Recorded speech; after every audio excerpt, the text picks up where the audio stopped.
Hey everybody, it's Sean Gentile, child support, divorce, and more.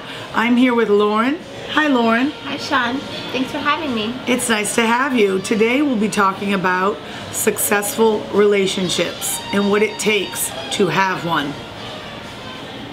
I think when people enter into a relationship, there's many things to consider. Loren, what are some things to consider when you enter into a marriage or a relationship?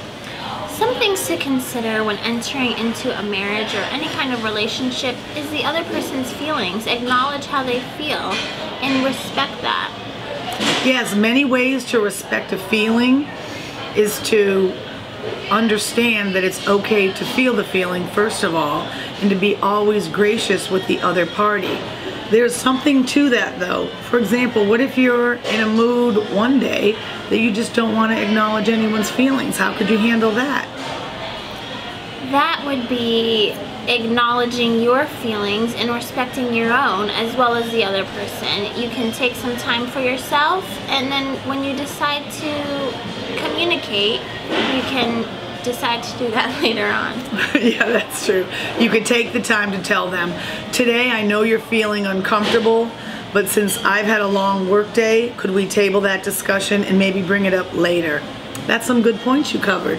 Yes. Loren, what qualities do you find are attractive in your relationship? Qualities that I find attractive in my relationship are stability, being able to rely on somebody day in and day out, monogamy, being able to know that it's you two that are in the relationship. Another quality would be trust and honesty, to be able to trust that person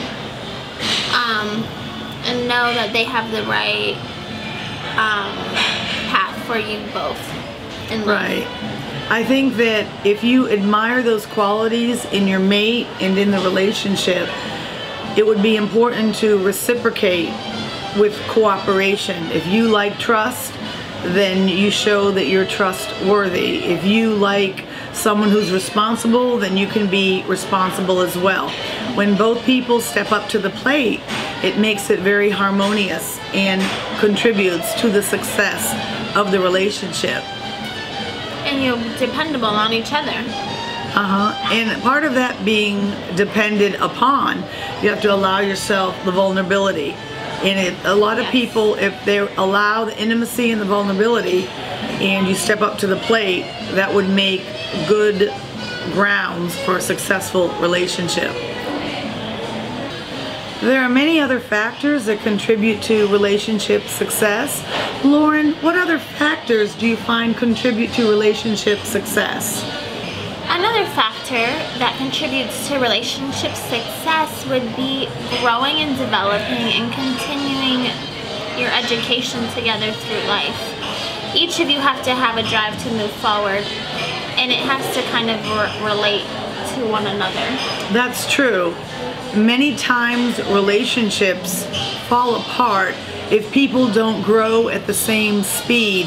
For example, if someone perhaps takes a higher position and obtains a doctoral degree and the other spouse doesn't grow mentally or any way or lets themselves go, it shows they're not really willing to do what it takes. Some people have different levels of ambition. So you have to continually strive to be better than you were yesterday. And that's when I see people come into the office, it's always one person, it seems, that has just let go of the situation. So it takes day-to-day diligence, and I think the only reason why things do sometimes aren't at their optimum is because people forget their day-to-day diligence on being successful, always striving to continue to do better. In a relationship, let's talk about fun and adventure. What about you, Loren? My husband and I like to go horseback riding, and we're taking a trip to Norway. It keeps it a little fresh and, you know, unique and it adds a little color. That's right. When you all have a commonality such as travel or rock climbing or, hey, bungee jumping even, it's something you can talk about and keeps things on a creative plane. In successful relationships, there will be dark days, and it's important to know how to handle them. For example, sometimes when people have a lot of anger, it gets the adrenaline going and it actually enhances the relationship.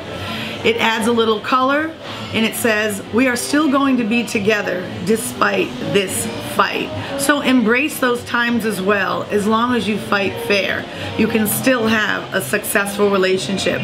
Don't bring up anything from the past and just handle the situation at hand. One important factor in a successful relationship is to give gifts and validation and appreciation. And one thing I like to do is give surprise gifts. For example, if I ask someone what's their favorite color, I will then give a dozen roses the next day in their favorite color, and they knew I gave the gift. So that shows I was thinking of them and I made that extra special effort. That's so sweet. John just got me some dresses the other day too. It was this sweet little special reminder that they're thinking of you. Right, when you go out of your way, that enhances the relationship, and people always reflect back on what a kind thought you had for them. Money, a big factor in relationships that could make or break it. Lauren, do you have any tips on that? Oh yes, I think you should be upfront and honest about the path you'd like to take for saving and spending and bills. If you commit to one plan, stick to that. Yes, many times two people meet each other and they both have good careers, and one person perhaps gets tired and quits the career. That has to be discussed prior to assure that one party will not be disgruntled. I find if you give everything you've got on a consistent basis and keep things alive and current, your relationship will stay successful. In closing, thank you for watching. Lauren, thank you for your tips. Thank you for having me. I'm glad we discussed tips on successful relationships. And remember to like and subscribe below.